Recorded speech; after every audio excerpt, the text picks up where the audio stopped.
दीदी बाबा के यज्ञ की वो अनन्य रतन थी।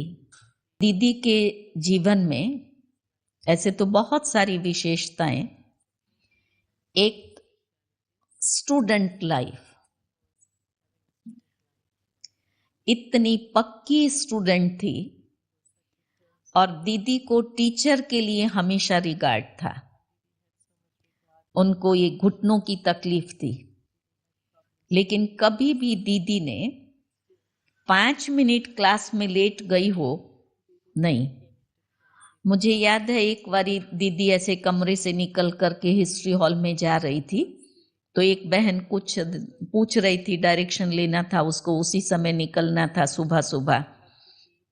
दीदी ने उसके साथ 2 मिनट बात की, फिर वो जब लंबी बात करने लगी तो दीदी उसको कहती है, देखो मेरे क्लास का टाइम हो गया है, टीचर आ जाएगा, मैं जाती हूँ।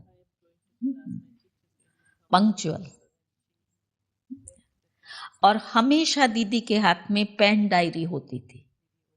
हम लोग कई बार सुबह सुबह सेवा करते हो यहाँ से निकले भूल जाएंगे, फिर वापस डायरी लेने के लिए रूम पर जाकर के क्लास में आएंगे, लेकिन दीदी का ये पक्का नियम था, रूम से निकलना पहले डायरी और पेन हाथ में लेना। और इतना नशे से कहती थी, अरे अपने बाबा के पास पढ़ने जा रही हूँ, मेरा टीचर मुझे पढ़ाने आने वाला है। वो नशा था। तीसरा, दीदी के अंदर जब सिर्फ डायरी पेन लेकर के और बाबा से पढ़ने का, यहां तक नहीं, जिस समय मुरली सुनने बैठती थी तब ऐसी एकाग्र होकर के दीदी मुरली सुनती थी कि ज्ञान के उस गुह्य राज को जैसे दीदी की बुद्धि में छप जाता था। और दीदी डायरी में नोट करती थी प्रश्न उत्तर की रीति से। जो बाबा का महावाक्य सुना ना, उसको पहले प्रश्न में बनाती थी, फिर उसका उत्तर लिखती थी। और इतना गहरा दीदी उसका राज निकालती थी। तो मैं भी तब छोटी थी, तो दीदी के बाजू में बैठती थी। माना रमणीकता और गंभीरता की मूर्ति थी, बैलेंस था लव और लॉ का। तो दीदी को ये तकलीफ होने के कारण से हल्की रजाई ओढ़ करके बैठती थी जब बहुत ठंडी होती थी ना, जनवरी दिसंबर में, और हॉट वाटर बैग लेकर के बैठती थी, यहाँ सिकाई करती थी। मैं बाजू में बैठी हुई मुरली लिखती थी। अब मैं दीदी की डायरी में देखूं दीदी क्या लिखती है, तो दीदी सिंधी में लिखती थी, तो मुझे पढ़ना नहीं आता था, तो देख करके फिर मैं लिखना शुरू करती थी। ये भी लिख रही है तो मैं भी लिख रही हूँ जो मैंने सुना, तो मुरली लिखती थी। फिर कभी कभी बीच में जब मैं लगातार लिखती रहती थी तो ठंडी बहुत पड़ती थी ना, तो हाथ ठंडा हो जाता था, तो ऐसे बाजू में बैठी हुई हाथ लगाया तो हाथ ठंडा था, तो ऐसे हाथ लेकर के हॉट वाटर पर रखा और ऐसे घिस करके फिर सामने देखा, दादी देख रही है, तो मुझे इशारा किया, देखो दादी देख रही है। ना एक बचपन के अंदर में किस रीति से किसको आगे बढ़ाना, तो रमणीक भी थी और फिर इतना सीरियसली मुरली भी सुनती थी। मुरली सुनने के बाद में फिर कई बार हम लोग दीदी के कमरे में जाते थे।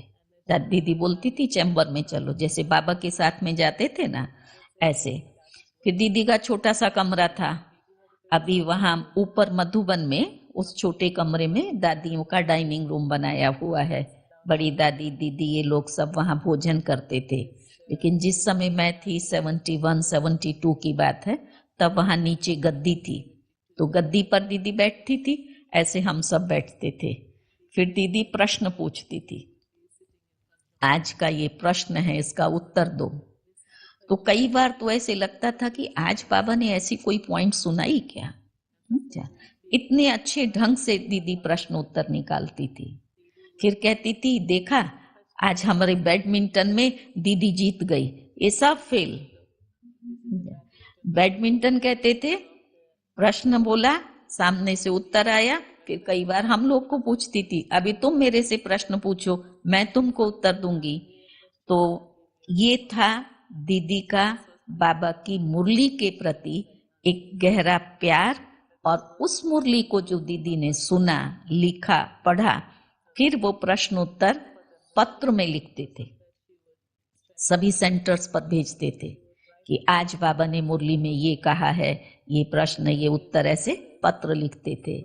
जब पत्र लिखने बैठते थे तब दीदी पत्र लिखती थी, मैं भी लिखती थी। दीदी ने 5 पत्र लिखा, मैंने 2 ही पत्र लिखा। सोच सोच करके ठीक से अच्छे ढंग से लिखती थी। तो फिर मेरे को कहती, मुट्ठी पढ़ी लिखी तुम है और देखो दीदी ने इतने सारे पत्र लिखे। तो दादियों और दीदियों की ये विशेषता थी। तो दीदी की विशेष मुरली की दीवानी थी, मुरली की मस्तानी थी। दीदी का नाम भी लौकिक में था गोपी। अच्छा, और दीदी बाबा का साकार ब्रह्मा बाबा ने दीदी नाम दिया। बाबा हमेशा दीदी कहते थे, बड़ी दीदी कहाँ है, दीदी को बुलाओ। और अव्यक्त बाप दादा ने नाम दिया था मनमोहिनी। तो ऐसे पहली विशेषता स्टूडेंट लाइफ, और हमेशा कहती थी student life is the best life. हम सब स्टूडेंट हैं, लेकिन हम अपने में और दीदी में अंतर महसूस करते हैं। कभी दीदी की आंख ऐसे नहीं होगी, कभी ऐसे नहीं झुकेंगी, ऐसे इतना एक्टिव और अलर्ट होकर के बैठती थी, बस जैसे अंदर में जा रहा है। तो एकाग्र चित्त होकर के मुरली सुनना, ये दीदी की विशेषता थी। दूसरा, दीदी बाबा की श्रीमत पर, जैसे सुनते हैं आंख मीच कर श्रीमत पर चलो, ऐसे आंख मीच कर श्रीमत पर जो बाबा ने कहा, जब कहा, जैसे कहा, उसको उसी घड़ी उसी रीति से फॉलो करना। एक बार कहते हैं बाबा ऐसे मुरली चला रहे थे, मुरली चलाते चलाते बाबा ने कहा, बच्ची गेट के बाहर चली जाओ। दीदी खड़ी हुई, गेट के बाहर चली गई। बाहर जाकर के एक पत्थर पर बैठ गई, आराम से बैठी बाबा को याद कर रही थी। काफी टाइम के बाद में फिर मुरली पूरी हुई, फिर बाबा बैठे, फिर उसके बाद में बाबा बाहर गए तो दीदी बैठी हुई थी। बाबा ने प्यार से उठाया, बाबा लेकर के आए। बाबा ने पूछा, बच्ची तुमको क्या संकल्प चला? अब आप सोचिए, आप मुरली सुन रहे हैं और सुनते सुनते मैं आपको बोलूं, माता जी आप क्लास के बाहर गेट आउट,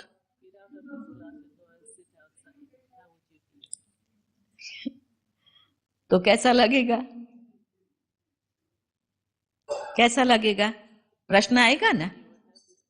आएगा, क्यों मेरे को ऐसा बोल रहे हैं? दीदी नंबर 1 पास हुई। दीदी ने कहा बाबा ने आज्ञा दी, मैंने पालन की। अगर बाहर जाने का बाबा बोलता है तो बाबा ने पूछा, बच्ची ये संकल्प नहीं चला, फिर क्या होगा? तो बोला बाबा बैठा हुआ है, मैं क्यों चलाऊं?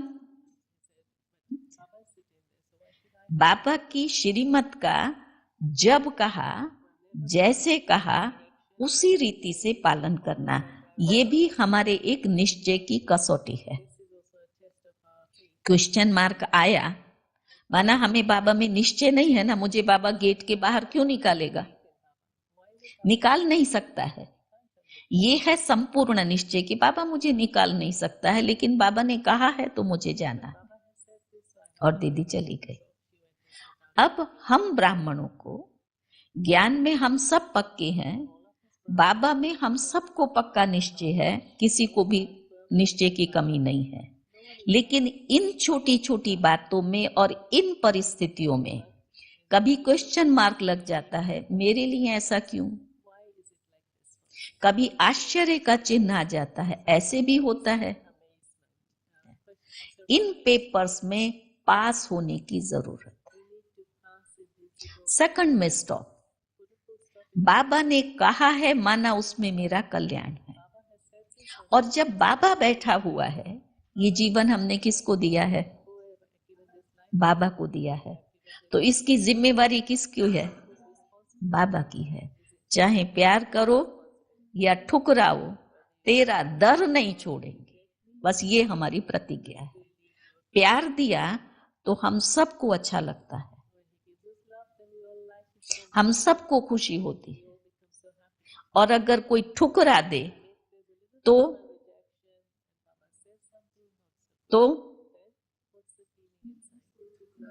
वहां पर ये निश्चय कि बाबा के घर से मुझे कोई ठुकरा नहीं सकता। निश्चय बुद्धि विजयंती, उस निश्चय की विजय है। इसमें हम नंबरवार हो जाते हैं। थोड़ा संकल्प चलाया, उसके बाद स्टॉप किया, या कुछ समय तक उसका इफेक्ट रहा, फिर उससे कंपैरिजन आएगा, कहाँ कंफ्यूजन आएगा। तो दीदी की अपनी ये धारणा थी, जो बाबा कहे वो मुझे करना है, हमेशा एवर रेडी रहती थी। और तीसरी दीदी की विशेषता थी एक नामी और इकोनॉमी। हमेशा दीदी के अंदर वो प्यूरिटी थी, और उस प्यूरिटी का पावर का ये रिजल्ट था, एक बार दीदी किसी को ऐसे नीचे से ऊपर तक ऐसे देखती थी ना, सारी उसकी जन्म पत्री जान जाती थी। ये बच्ची ऐसी है, इसमें ऐसा हो सकता है, ये ऐसी है, सारी जन्म पत्री। तो जो बाबा ने कहा ना कि संकल्पों की भाषा और भावना की भाषा, वो उनके जीवन में प्रैक्टिकल में थी। बस सिर्फ ऐसे नीचे से ऊपर तक एक बार देखती थी, फिर जब वो चली जाती थी तो दादी को बोलती थी, दादी मुट्ठी ऐसी नहीं है, मुट्ठी ऐसे नहीं चल सकती है, ऐसा नहीं कर सकती है, इसका ऐसा स्वभाव है। तो एक बाबा के साथ कनेक्शन होने के कारण से वो पावर थी प्यूरिटी की, बस एक बाबा, दूसरा ना कोई। हम सब कहते हैं, लेकिन इस बुद्धि के ऊपर दूसरे कितनों का प्रभाव रहता है। केवल एक मेरा नहीं है, कईयों का प्रभाव इस बुद्धि पर रहता है, जबकि दीदी की बुद्धि पर कोई प्रभाव नहीं था, सिर्फ एक बाबा। और इतनी अटूट लगन से दीदी बाबा को की याद में बैठती थी। अमृत वेला कभी भी दीदी का मिस नहीं हुआ। हम सबको भी सिखाती थी। मैं उस समय छोटी थी तो मेरे को सुबह नींद नहीं खुलती थी, मैं अमृत वेले क्लास में नहीं जा पाती थी। तो मैंने दीदी को बोला, मैंने कहा दीदी मेरी ना नींद नहीं खुलती है, कब गीत बज जाता है, जाग सजनिया जाग, मैंने कितने 2-3 मास तक गीत ही नहीं सुना। सुबह में छोटी थी और नींद नहीं खुलती थी। एक बारी दीदी के पास में जो बहन थी, वो बहन अपने लौकिक घर गई किसी काम से, तो मुझे कहा कि ये 3-4 दिन के बाद आएगी, दीदी को तुम संभालना। तो उस बहन ने मुझे बताया दीदी को बीपी रहता था, तो सुबह सुबह गोली लेनी होती थी। बोला उठने के बाद में दीदी ये 4 बजे के बाद ये गोली दीदी को देना, फिर ये करना, वो बोल करके गई। मैंने कहा ठीक है। तो जो पहला दिन था, तो उस दिन मेरे को चिंता लगी कि 4 बजे गीत बजेगा, तो मैं तो उठती नहीं हूँ, तो दीदी को गोली कैसे दूंगी। तो मैंने उस दिन अपने बेड पर नहीं सो करके, जो दीदी का रूम था जहाँ ये भोजन करते थे, वहां से नीचे में गद्दी लगी हुई होती थी, नीचे गद्दी पर दीदी बैठती थी, ऐसे सामने में हम लोग बैठते थे, फिर बातचीत करते थे, किससे पर्सनल मिलना है वो भी दीदी से वहीं मुलाकात करते थे। तो उस दिन मैं वहां सो गई। फिर तो मेरी नींद कब से खुल गई, 2 बजा। तो मैंने कहा अभी तक गीत नहीं बजता है। फिर सोई, फिर थोड़ी देर के बाद में फिर देखा तो अभी तो 2:45 ही बजा हुआ है। फिर जब 4 बजा और जाग सजनिया जाग का गीत बजा, तो मैं फट से उठ करके और दीदी के कमरे में चली गई। और दीदी इतना अच्छा अपने बिस्तर पर आंख बंद करके बैठी हुई थी बाबा की याद में। मैं दीदी के सामने खड़ी हुई, मेरी बोलने की हिम्मत नहीं हो दीदी को, बोली नहीं, पर गोली लेकर के ऐसे हाथ में खड़ी रही। उसके बाद जब दीदी गुड मॉर्निंग करके उठने लगी, आंख खोली, तो मैंने दीदी को बोला दीदी गोली। तो दीदी ने मेरी तरफ भी देखा, गोली को ले लिया, बोली कुछ नहीं, फिर गोली खाई। फिर मुरली क्लास के बाद में मुझे बुलाया, बोली मुट्ठी तुमने बाबा को गुड मॉर्निंग भी नहीं किया और दीदी के आगे आकर के खड़ी हो गई। तो मैंने कहा दीदी आज तो मुझे ना पता ही नहीं कब से मैं 2 बजे से जागी हुई थी, गीत ही नहीं बजता था, 4 ही नहीं बज रहा था। फिर दीदी ने खूब प्यार किया और उसके बाद बोली, अब तुमको समझ आई कि समय पर नींद क्यों खुलती है? क्या समझ आई? जिम्मेवारी। तुम्हारी जिम्मेवारी थी गोली देने की, इसलिए तुम्हारी नींद खुल गई। ऐसे जब तुम समझेंगी कि विश्व कल्याण की जिम्मेवारी मेरी है, तो अपने आप तुम्हारी नींद खुल जाएगी। बाबा ने हमें इस प्रकृति को और वायुमंडल को बदलने के निमित्त बनाया है, और ये कार्य हमारे सिवाय कोई नहीं कर सकता है। तो वो दीदी ने सिखाया, और तब से फिर धीरे धीरे वो संस्कार बना कि अमृत वेले कुछ भी हो जाए, लेकिन मुझे नियमित अमृत वेला करना है। तो ऐसे दीदी के अंदर में जैसे एक नामी थी, तो फिर साथ साथ इकोनॉमी भी बहुत थी। हम सबको सिखाती थी, और उन दिनों में यज्ञ की जो कंडीशन थी वो भी संपन्नता नहीं थी। हर चीज को हमको कहती थी, ये साड़ी है ना, तुमको 2 दिन पहननी चाहिए। मैंने कहा दीदी गंदी हो जाती है, क्योंकि पहनने की प्रैक्टिस नहीं थी, फिर किचन में जाकर के सेवा करने का। बोला नहीं, यही तो सीखना है ना, गंदी भी नहीं होनी चाहिए और 2 दिन चलानी। कोई भी चीज इसको कैसे यूज करना है, लंबे समय तक चले, ठीक रीति से चले, वो सब दीदी सिखाती थी। तो और यज्ञ की इतनी सारी कारोबार को, उसमें भी दीदी इकोनॉमी से उसको चलाती थी। तो बाबा के यज्ञ में उस समय पर कपड़े भी सबको पूरे पहनने के लिए, माना जैसे आज हम पहनते इतना इतना जोड़ी कपड़ा होता है, तब नया कपड़ा इतना नहीं होता था। हमारी एक सावित्री दादी थी हांगकांग में, तो वो वहां से सेकंड हैंड कपड़ा लेकर के बेचती थी, कविता बहन की। हाँ, तो फिर वो जब वहां पर पहुंचता था पार्सल, उसके बाद खोल देते थे। तो हमारे जो मधुबन निवासी भाई भी होते थे, कपड़ा धुलाई करें, दूसरी सेवाएं करते थे, तो कपड़ा तो गंदा हो जाता था ना, तब वो पैंट कलर्ड शर्ट वो पहन करके सेवा के लिए, तो उसमें से कपड़े निकालते थे। फिर वो कपड़ा देख करके मेरे माप का है, मैंने अपने साइज का लिया, ये भाई के नाप का है, अगर नहीं है तो उसको फिर सिलाई करके और ऐसे पहनते थे। ये यज्ञ था। लेकिन सबको बाबा से बहुत प्यार था। कभी भी यज्ञ निवासियों के मन में ये प्रश्न नहीं आया कि ये क्या पहने हुए कपड़े पहनने का। किसी का यूज किया हुआ तो था ना, उनको हम यूज करते थे ना। लेकिन एक था जो बाबा खिलाए, जो बाबा पहनाए, तो उस निश्चय ने वो बल दिया, आत्माओं की वो स्थिति बनी। तो ऐसा समय था यज्ञ का एक। तब फिर खाना पीना हर चीज में इकोनॉमी से यज्ञ को दीदी ने चलाया। तो एक नामी भी थी, बहुत पतिव्रता थी, पक्की पतिव्रता, और फिर इकोनॉमी भी खुद भी चलती थी, और हम सबको भी इकोनॉमी से चलना सिखाया। चौथी एक विशेषता सुना करके पूरा करूंगी। परफेक्शन था।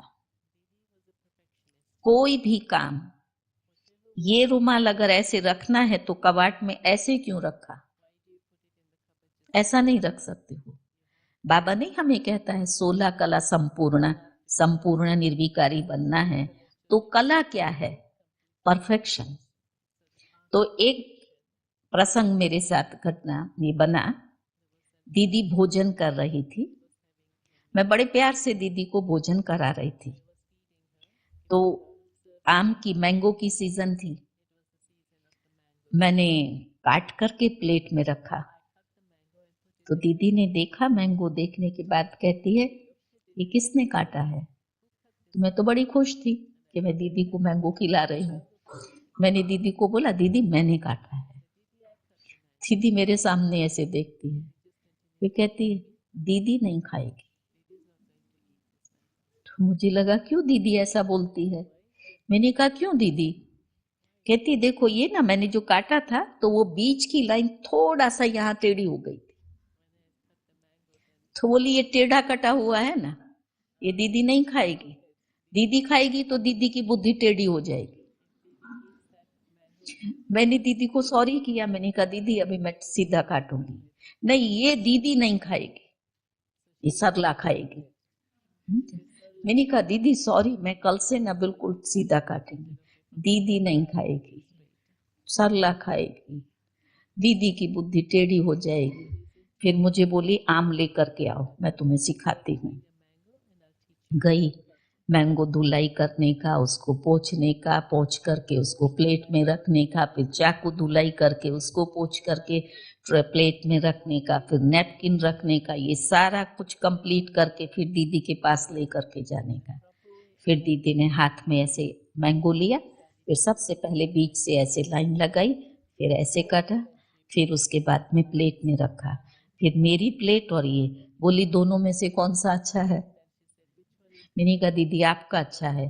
तो अच्छा वाला दीदी खाएगी, टेढ़ा वाला सरला खाएगी, और खिलाया मुझे टेढ़ा आम। फिर भोजन करने के बाद में फिर शाम को दादियाँ ये ऑफिस में बैठती थी, ईशु दादी के, फिर मुझे बुलाया इधर आओ। मुझे कहती आज तुम्हें क्या संकल्प चला। तो मैंने कहा दीदी मेरे को बहुत संकल्प चला, मैंने टेढ़ा आम काटा, आपने नहीं खाया, तो खूब प्यार किया भाखी पहनी। उसके बाद कहती मिठुड़ी दीदी खा लेती थी ना तो तुमको क्या लगता था ये तो चलता है, तो दीदी ने तुम्हें सिखाया, चलाना नहीं है। ये संस्कार, परफेक्शन, चलाना नहीं है। अब तुम कोई दिन टेढ़ा आम काटेंगी। मैंने कहा नहीं। फिर क्या हुआ, अब भी थोड़ा दिन पहले की बात है, किसी बहन ने बड़ा टेढ़ा मेढ़ा आम काटा हुआ था, बहुत कीचड़े जैसा, ऐसे इधर से इधर से। मैं उसको बोला, मैंने कहा तुमने ये कैसा आम काटा है इतना कीचड़े जैसा। तो मालूम उस बहन ने मुझे क्या जवाब दिया, उसने मुझे कहा पेट में ही तो जाना है, टेढ़ा हो या सीधा।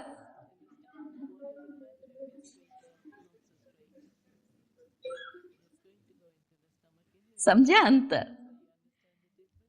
हमको फील हुआ कि मैंने टेढ़ा आम काटा, ये ठीक नहीं हुआ, और सॉरी किया और सीखा कि नहीं टेढ़ा नहीं काटना है, और उसको मैं सिखा रही हूँ। मैंने मैं सिर्फ इतना ही बोला तुमने कितना टेढ़ा काटा है, तो वो ये नहीं कहती है अच्छा मैं ठीक काटूं, वो मुझे क्या जवाब देती है, टेढ़ा या सीधा पेट में ही तो जाना है।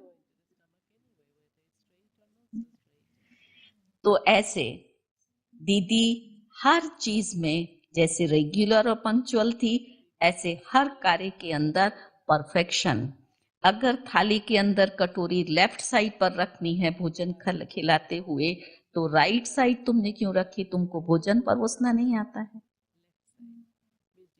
पानी का ग्लास राइट साइड पर नहीं होना चाहिए, लेफ्ट साइड पर होना चाहिए, क्योंकि खाना जब खाते हैं तो ग्लास को हाथ लग सकता है, ये हाथ तो खाता नहीं है, इसलिए पानी का ग्लास लेफ्ट साइड पर रखो। तो इतनी छोटी छोटी बातें दीदी ने सिखाई। तो जो देवताओं का गायन है 16 कला संपूर्ण, वो हम ही तो बनने वाले हैं ना। तो इन छोटी छोटी बातों को जब हम अपनी धारणा में लाते हैं तब परफेक्शन आती है और हम 16 कलाओं से संपन्न बन सकते हैं। ओम शांति।